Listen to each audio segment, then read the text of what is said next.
मेरा नाम डॉक्टर असदुल्ला सुमरो है। मैं यहाँ अल्तमश जनरल हॉस्पिटल में माहिर अमराज़ क़ल्ब और हार्ट फेलियर स्पेशलिस्ट हूँ।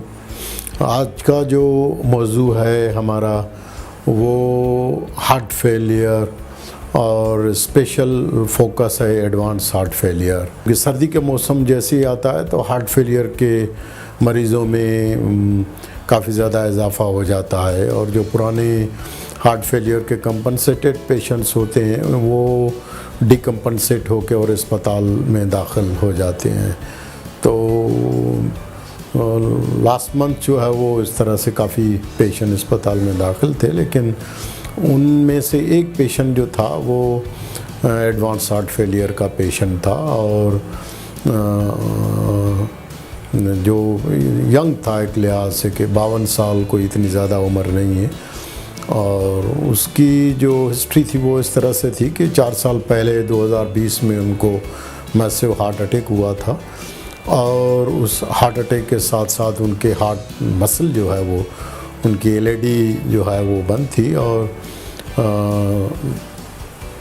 उसके साथ साथ उनका हार्ट मसल जो है वो काफ़ी वीक होके और हार्ट बढ़ गया था, तो उसे हार्ट फेलियर कहते हैं। और कुछ अरसे के बाद फिर उन्होंने इलाज तर्क कर दिया और चनाचे डायबिटिक भी थे, हाइपरटेंसिव भी, सिगरेट भी इस्तेमाल कर रहे थे, अल्कोहल भी थोड़ा बहुत इस्तेमाल कर रहे थे। तो ये तमाम रिस्क फैक्टर्स के साथ साथ अगर मरीज़ इलाज खाना भी बंद कर दे तो फिर बीमारी जो है वो तेज़ी के साथ बढ़ती जाती है। और मैंने जब देखा तो उस वक्त उनको दवाएं खाने के बावजूद जो है उनकी का सांस जो है वो सही नहीं हो रहा था और उसके साथ साथ उनका ब्लड प्रेशर काफ़ी ज़्यादा जो है वो लो हो रहा था। और जब ब्लड प्रेशर लो हो जाए और हार्ट फेलियर की दवाएं फिर वो टॉलरेट नहीं कर पाते मरीज़ जो है वो, तो ऐसी सिचुएशन में फिर एडवांस हार्ट फेलियर का हमेशा डाउट रहता है कि कहीं एडवांस हार्ट फेलियर तो नहीं है, क्योंकि एडवांस हार्ट फेलियर जो है वो बाकी हार्ट फेलियर के पेशेंट से थोड़ा सा मुख्तलिफ होता है। तो ये दो चीज़ें यहाँ पर जो है वो मैं हार्ट फेलियर के हवाले से हाईलाइट करना मुनासिब समझ रहा हूँ। एक तो ये कि अक्सर जो मरीज़ हैं हार्ट फेलियर के उनके तशख़ीस और इलाज में कोताही हो जाती है और तशख़ीस का और इलाज में कोताही इसका मकसद ये कि या तो बीमारी देर से डायग्नोस होती है या फिर मरीज़ जो है वो इलाज नहीं खाते, इस्तेमाल नहीं करते दवाएं। और ऐसे मरीज़ जो हैं वो अगर हों तो फिर कभी कभार बीमारी इतनी शिद्दत के साथ ज़ोर पकड़ लेती है कि वो कैंसर से भी ज़्यादा जानलेवा साबित होती है। दूसरे मरीज़ों में ये होता है कि हम ज़्यादातर मरीज़ों को उनके अलामात के बेस पर इलाज करते हैं और हार्ट फेलियर की अलामात के लिहाज से कि सांस की तकलीफ़ है और वो एको करवा के और डायग्नोसिस जब हो जाता है कि इनको हार्ट का फंक्शन कमज़ोर हो गया है, दिल बढ़ गया है, तो उनको सिम्टोमेटिकली इलाज दे देते हैं। तो उसमें कुछ पेशेंट्स में हमसे कोताही हो जाती है कि हार्ट फेलियर की एटियोलॉजी को इस्टैब्लिश नहीं कर पाते। उनमें से कुछ मरीज़ ऐसे होते हैं जिनको पुराना कोई हार्ट अटैक नहीं होता, ना ही अंजाइना के सिम्टम्स होते हैं, लेकिन उनकी शरीयानें जो है वो तंग और बंद होती हैं। लेकिन चनाचे मरीज़ों के दिल इस तरह से हाथी की तरह बढ़ जाते हैं और दिल का गोश्त कमज़ोर हो जाता है, तो फिर एंजियोग्राफी करके शरीयानों को देखने के लिए कुछ डॉक्टर्स जो हैं वो अवॉइड करते हैं और फिर दवाओं के ज़रिए उनको इलाज करते हैं। तो उस वजह से जो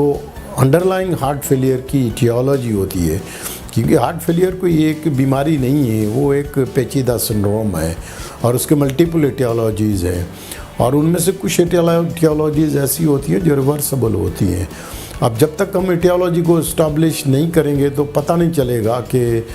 कौन सा पेशेंट्स में हार्ट फेलियर रिवर्स हो सकता है, रिकवर हो सकता है और कौन से पेशेंट्स में जो है वो इर्रिवर्सिबल एटियोलॉजी होती है। तो लिहाजा इटियोलॉजी को इस्टेब्लिश करना जो है वो तमाम ज़रूरी होता है। दूसरा ये होता है कि इटियोलॉजी और प्रेसिपिटन के कुछ मरीज़ होते हैं उनको हार्ट फेलियर होता है और इलाज पर वो स्टेबल होते हैं, लेकिन फिर अचानक जो मरीज़ जो है वो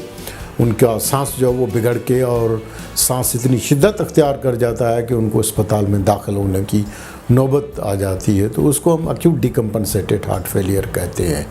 तो ये जो acute decompensated heart failure, acute de novo heart failure, chronic compensated heart failure, ये सारी हार्ट फेलियर की वैरायटीज़ हैं। लेकिन उनमें से एक एडवांस हार्ट फेलियर ऐसा होता है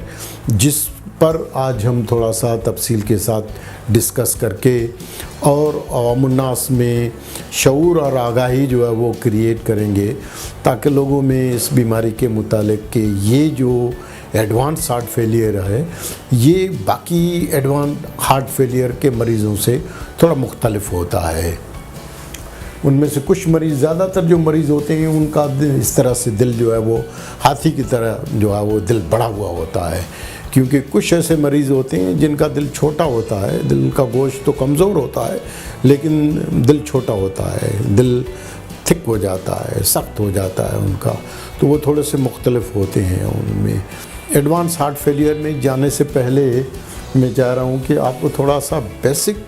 हार्ट फेलियर की स्टेजेस को समझने की कोशिश करें हम। हार्ट फेलियर के जितने भी मरीज़ होते हैं उनकी 4 स्टेजेस होती हैं।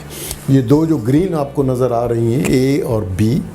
ये ग्रीन मैंने इनको इसलिए कलर दिया है कि ये जो दोनों स्टेजेस हैं, स्टेज ए और बी, ये वो मरीज़ होते हैं जिनको हार्ट फेलियर तो हम कहते हैं, लेकिन इन मरीज़ों में अभी हार्ट फेलियर के अलामात नहीं होते हैं। उनमें स्टेज ए वाले जो होते हैं उनमें हार्ट फेलियर के रिस्क फैक्टर्स होते हैं और उन रिस्क फैक्टर्स की वजह से उनमें हार्ट फेलियर होने के इम्कानात होते हैं। और जिन मरीज़ों में इम्कानात होते हैं तो कभी कभार हार्ट फेलियर का हमला जो है उन पर इतना शिद्दत के साथ हमलावर होता है कि पहली दफ़ा ही वो हार्ट फेलियर नमूदार होके और उसी अस्पताल के दौरान, हॉस्पिटलाइजेशन के दौरान जो है मरीज़ जो है वो उनके मल्टीपल ऑर्गन फेलियर हो जाता है और वो मौत का शिकार हो जाते हैं। तो उसको मैं मैलिग्नेंट हार्ट फेलियर जो है वो कहता हूँ, क्योंकि ये कैंसर से भी ज़्यादा मुहल्लिक और वो साबित होता है। तो लिहाजा हार्ट फेलियर स्टेज ए और बी को कोई आसान नहीं समझना चाहिए। और हार्ट फेलियर स्टेज और बी के जो मरीज़ होते हैं, हमारे यहाँ कोई पाकिस्तान में कोई ऐसी डेटा नहीं है, कोई भी किसी भी अस्पताल या कंट्री लेवल पर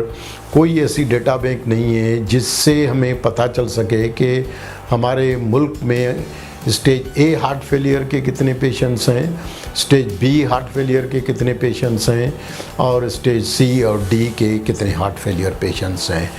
तो ये जो स्टेज सी वाले हार्ट फेलियर के पेशेंट्स होते हैं ये टिपिकल सिम्टोमेटिक हार्ट फेलियर के पेशेंट्स होते हैं। तो ये जितने भी मरीज़ डॉक्टरों के पास हार्ट फेलियर की अलामात के साथ आते हैं या अस्पतालों में दाखिल होते हैं, उनमें से अक्सर मरीज़ जो हैं वो स्टेज सी हार्ट फेलियर वाले पेशेंट्स होते हैं। और हार्ट फेलियर सी के बाद जो है वो स्टेज डी हार्ट फेलियर के पेशेंट्स होते हैं। तो हमारा का की एक काउंटी में ओल्मस्टेड स्टडी में उन्होंने देखा कि स्टेज ए और बी के कोई 56% मरीज़ जो है वो स्टेज ए और बी वाले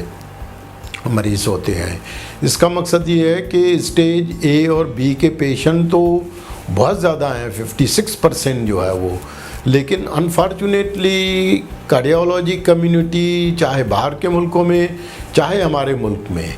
जब तक उनमें अलामात नहीं होते तो वो उनको हार्ट फेलियर इतना तस्वुर नहीं करते उनको, और चुनाचे उनको तस्वुर नहीं करते तो फिर हम उनको हार्ट फेलियर में अलामाती जो हार्ट फेलियर स्टेज सी होता है उसमें बचने के लिए हम कोई कोशिश नहीं करते उसमें। तो ये जो 56% वाले मरीज़ होते हैं स्टेज ए और बी, यही पेशेंट्स होते हैं जो सी और डी में जाते हैं। तो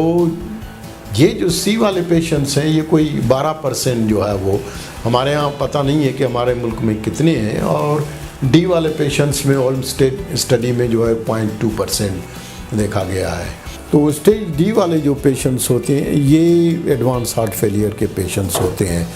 लेकिन कभी कभार ये होता है कि क्योंकि स्टेज डी को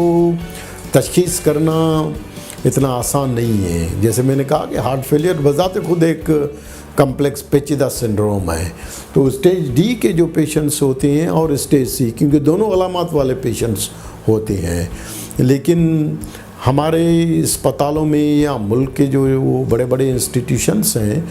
उन इंस्टीट्यूशंस में स्टेज डी की तशख़ीस करने के लिए इतनी सहूलतें नहीं हैं। तो लिहाजा स्टेज सी और डी में हम डिफ्रेंशिएट नहीं कर पाते। तो हम जिनको अलामत होते हैं तो उस अलामत के लिहाज से उनको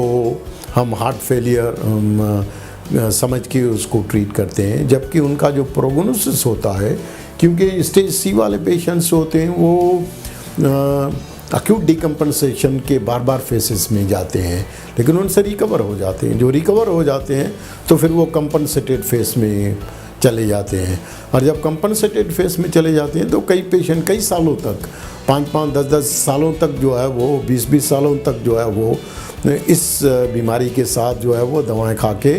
और ज़रूरियात ज़िंदगी के काम काज करते रहते हैं। तो लिहाजा स्टेज सी और स्टेज डी में, और इसके मुकाबले में जो स्टेज डी वाले हार्ट फेलियर के पेशेंट्स होते हैं, और जब वो डायग्नोसिस हो जाता है कि ये स्टेज डी की हार्ट फेलियर के पेशेंट्स हैं, तो फिर उनमें अमवात की शरह जो है 6 महीने से साल के अंदर अंदर उनकी अमवात की शरह जो है वो बढ़ जाती है। ज़्यादातर मरीज़ मौत का शिकार हो जाते हैं। तो लिहाजा इन दोनों स्टेजेस को समझना जो है वो ज़रूरी है।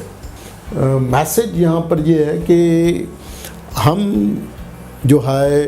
क्योंकि हमारे मुल्क में इतने वसाइल, क्योंकि ये स्टेज सी और डी वाले जो हार्ट फेलियर के पेशेंट्स हैं उनमें ख़र्चा बहुत ज़्यादा आता है। अस्पतालों में बार बार दाखिले पर सबसे ज़्यादा जो है वो 70 से 80% जो ख़र्चा होता है, जिसकी वजह से जो अमीर मुल्क हैं वो भी अब हार्ट फेलियर के बार बार अस्पतालों में खर्चों से तंग आकर और वो शिफ्ट हो रहे हैं कि किस तरह से मरीज़ों को बार बार अस्पतालों में दाखिल होने से रोका जाए। तो उसके लिए बहुत सारे जो है वो मुल्कों में जो है वो काफ़ी काम हो रहा है और कर रहे हैं और काफ़ी कामयाब हुए हैं। लेकिन हमारे यहाँ अभी तक इस तरफ जो है वो इतनी तवज्जो नहीं है। इस वजह से हमारे अस्पतालें जो हैं या तो हार्ट फेलियर के मरीज़ों को निगलेक्ट हो जाते हैं, या फिर वो अस्पतालों के खर्चे बर्दाश्त करते रहते हैं और किसी को अंदाज़ा नहीं है कि उस पर कितना खर्चा होता है। तो लिहाजा हमें जो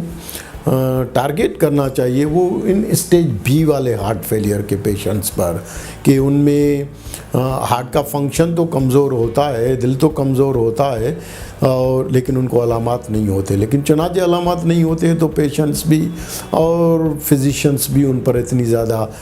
तवज्जो नहीं देते, और वो मरीज़ फिर वो दवाएं जो है वो प्रॉपर तरीके से इस्तेमाल नहीं करते और छोड़ देते हैं। तो हमें चाहिए कि हम उस वक्त ख़र्चा करें, यानी इन्वेस्ट करें अपनी सेहत पर जब हम सेहतमंद हैं। लेकिन अनफॉर्चुनेटली जब हम सेहतमंद होते हैं तो अपनी सेहत पर कोई ख़र्चा नहीं करते, कोई इन्वेस्ट नहीं करते, कोई तशख़ीस किसी ऊपर उस पर इतनी ज़्यादा तवज्जो नहीं देते। हम जब बीमार होते हैं तो उस वक्त जो है वो ख़र्चा करते हैं। तो लिहाजा हमें चाहिए कि बीमारी से पहले हम खर्चा करें और अपनी सेहत को जो है वो बिगड़ने से जो है वो रोक सकें। ये एक हमारे मरीज़ हैं, और इस तरह से जो हार्ट फेलियर के जो मरीज़ होते हैं उनमें जो सबसे ज़्यादा अलामत होती हैं वो सांस की। ये जिस तरह से मरीज़ को देख रहे हैं कि उनको सांस की शिकायत होती है। शुरुआत में चलने में सांस होता है, फिर आस्ता आस्ता सांस की तकलीफ़ इतनी बढ़ जाती है कि उनको थोड़ी सी हरकत करने से या लेटे लेटे जो है वो उनको सांस की शिकायत बढ़ जाती है और वो इस तरह से रात को सो नहीं सकते, सारी रात जो है वो बैठ के गुजारते हैं और पीछे से तकिए का सहारा देके इस तरह से मरीज़ जो है वो बैठ के और सांस लेते हैं, सो नहीं सकते। थोड़ा सा सोते हैं पीछे से तकिए देकर तो फिर आधी रात को उनको सांस की शिकायत और खांसी हो जाती है, तो जिसकी वजह से वो बैठ जाते हैं। तो ये जो स्टेज सी और डी वाले हार्ट फेलियर के पेशेंट्स होते हैं, जिनको हम सिम्टोमेटिक हार्ट फेलियर कहते हैं, तो इनमें अलामात एक जैसे ही होते हैं, लेकिन अलामात में फ़र्क इस तरह से होता है कि स्टेज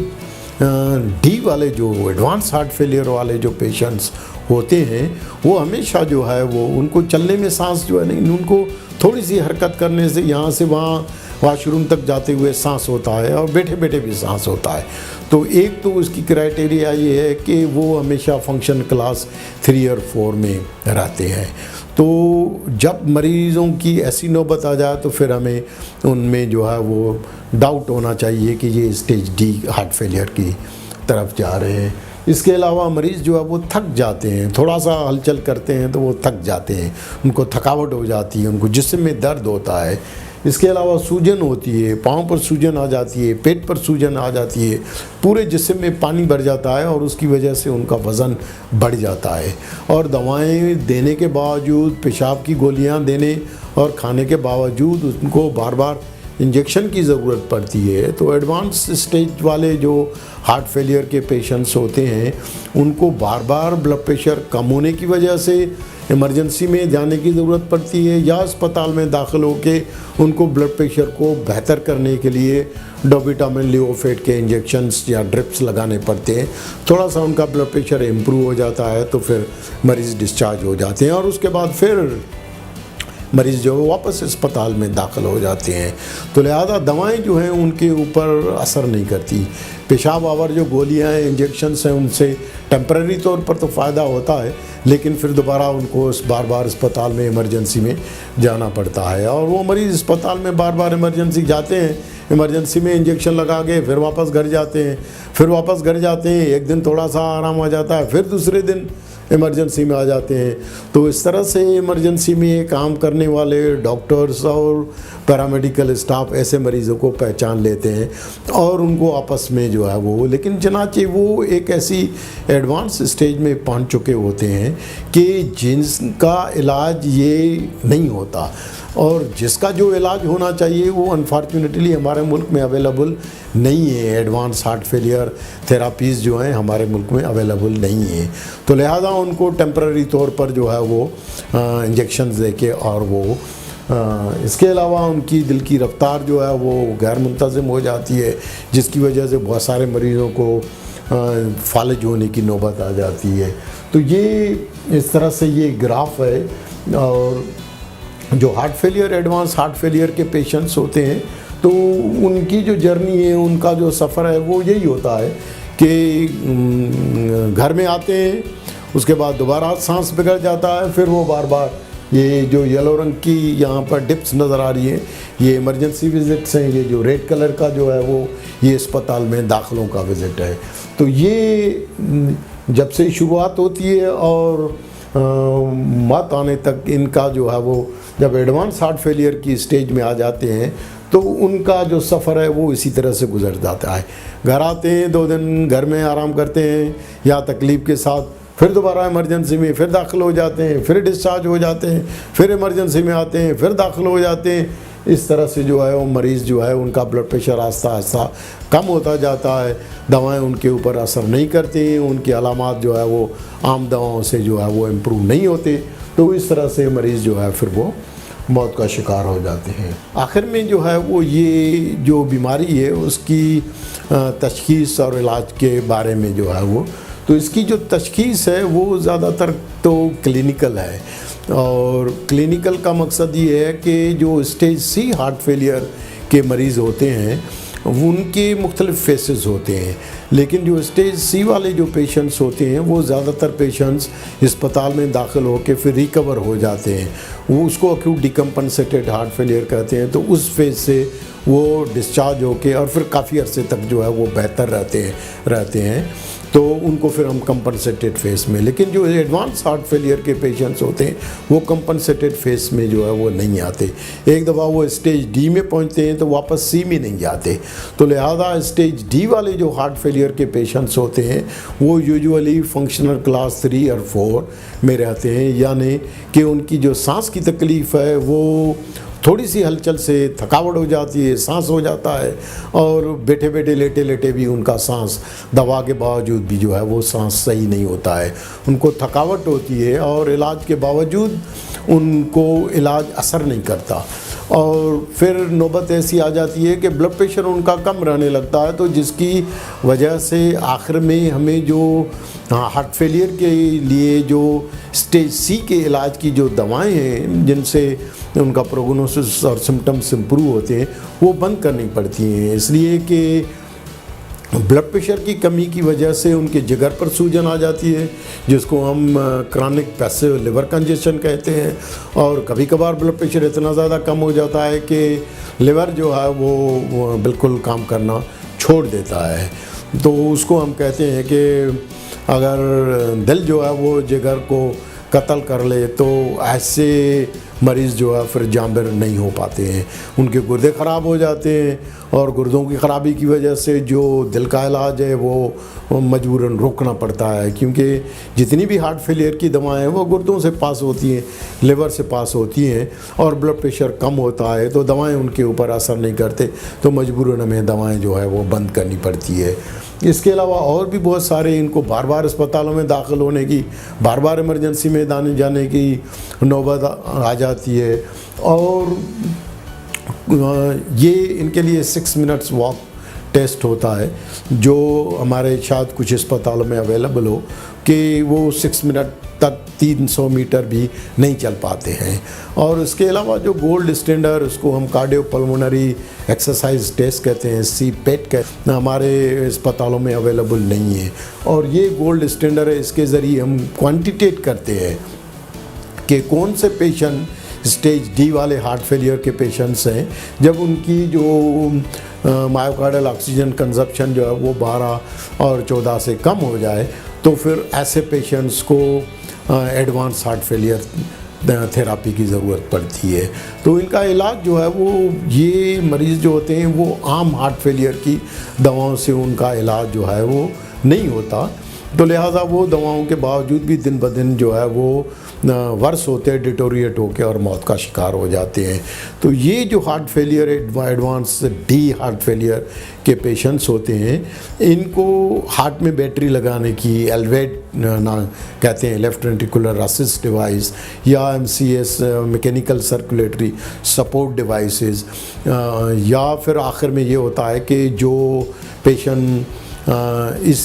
डिवाइसेस के लिए एलिजिबल नहीं होते तो उनको हार्ट ट्रांसप्लांट, ऑर्थोटॉपिक हार्ट ट्रांसप्लांट कहते हैं, कि दिल को तब्दील करना पड़ता है। और अनफॉर्चुनेटली हम पाकिस्तानी न्यूक्लियर टेक्नोलॉजी और मिसाइल टेक्नोलॉजी में तो हम हीरो हैं, यानी अल्हम्दुलिल्लाह हमारे पास काफ़ी इस किस्म की हाईटेक टेक्नोलॉजी मौजूद है। लेकिन अनफॉर्चुनेटली 70-75 साल गुजरने के बावजूद ये चीज़ मैं वाज़ेह करना चाह रहा हूँ कि हमारे मुल्क में अभी भी एडवांस हार्ट फेलियर के मरीज़ों के लिए उनकी तशख़ीस और इलाज की सहूलतें नहीं हैं, यानी एलवेट और हार्ट ट्रांसप्लांट की सहूलतें नहीं हैं। हमारे मुल्क में एक भी अभी तक दिल का ट्रांसप्लांट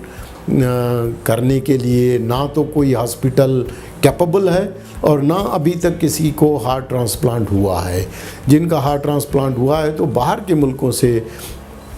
रिसेंटली इंडिया से एक जो है वो बच्ची जो है वो हार्ट का ट्रांसप्लांट, पाकिस्तानी बच्ची है जो है वो हार्ट ट्रांसप्लांट करा के, लेकिन हार्ट ट्रांसप्लांट जो है वो इतना आसान और इतना इजी नहीं है उनके लिए। बाहर के मुल्क भी काफ़ी ज़्यादा स्ट्रगल करते हैं, इसलिए कि उनके लिए डोनर हार्ट की ज़रूरत पड़ती है। तो उन डोनर हार्ट का हर जगह जो वो शॉर्टेज होती है। लेकिन ये जो बैटरी एलवेट टाइप की चीज़ें आई हैं उससे काफ़ी मरीज़ जो है वो जिनको डेस्टिनेशन थेरापी, कुछ लोगों को ब्रिज टू ट्रांसप्लांट की ज़रूरत पड़ती है, लेकिन अब ऐसे डिवाइसेस आ गए हैं कि जिनको डेस्टिनेशन थेरापी के तौर पर इस्तेमाल करके और वो मरीज़ उन बैटरीज़ के साथ जो है वो काफ़ी सालों तक ज़िंदा रह के और अपनी ज़रूरियात ज़िंदगी के काम काज कर सकते हैं। लिहाजा मैसेज ये है कि हमारे जैसे मुल्कों में एडवांस हार्ट फेलियर की जो तशख़ीस और इलाज की सहूलतें नहीं हैं, तो लिहाजा हमारे पास ऑप्शन सिर्फ यही है कि हम या फार्मास्यूटिकल इंडस्ट्री जो है वो हार्ट फेलियर बी के मरीज़ों को जिनमें अभी अलामात नहीं हैं उनको सी में जाने से रोकें, और जिनको अलामाती हार्ट फेलियर स्टेज सी है उनको बार बार अस्पतालों में दाखिल होने से रोकें। उनके इलाज और उनके प्रेसिपिटेंट और रेडियोलॉजी को इस्टेब्लिश करके उनके हार्ट फेलियर स्टेज सी में वहाँ रोकें ताकि वो स्टेज डी में ना जाएं। तो इस तरह से ही जो है हम हार्ट फेलियर स्टेज डी का मुकाबला कर सकते हैं। ये एक जंग है और ये जंग को जीतने के लिए कोई ये अकेला कोई भी डॉक्टर या कोई भी अस्पताल अकेले से नहीं, इसमें जितने भी हार्ट फेलियर के स्टेक होल्डर्स हैं, गवर्नमेंट से लेकर जितने भी डिपार्टमेंट्स और एजेंसीज़ हैं, उन सबको मिलके जो है वो काम करना पड़ेगा, तब भी हम एडवांस हार्ट फेलियर की जंग जीतने में कामयाब हो सकते हैं। मैं यहाँ अल्तमश जनरल हॉस्पिटल में सुबह और शाम हार्ट फेलियर की क्लिनिक करता हूँ, और अगर किसी मरीज़ को हार्ट फेलियर के सिलसिले में कंसल्ट करना हो तो वो सुबह और शाम किसी वक्त भी आके कंसल्ट कर सकते हैं।